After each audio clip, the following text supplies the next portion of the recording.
stay? Would it be? Nikita Mirzani dilamar Antonio Dedola, pamer cincin berlian. Fitri sebut jangan jadi istri ngebangkang. Kabar bahagia tengah datang dari Nikita Mirzani yang heboh dikabarkan telah dilamar oleh kekasih bulenya Antonio Dedola.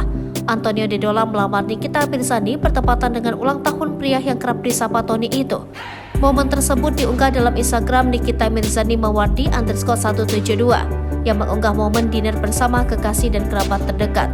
Namun tak disangka momen tersebut menjadi momen spesial Nyai sapaan Nikita Mirzani karena dilamar sang kekasih.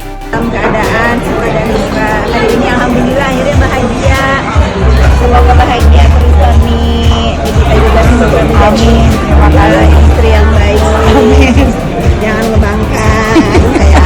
Dalam video di Instagram story-nya pula, Nikita Mirzani tampak terharu dilamar oleh sang kekasih.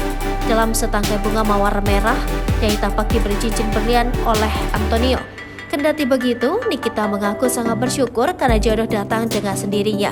Sementara dalam momen bahagia itu juga, Fitri Salhuteru tampak membagikan sebuah video singkat yang menjadi saksi atas momen bahagia Nikita Mirzani dengan Antonio. Lewat kesempatan itu, Fitri menyampaikan pesan kepada Nikita untuk bisa menjadi pribadi lebih baik.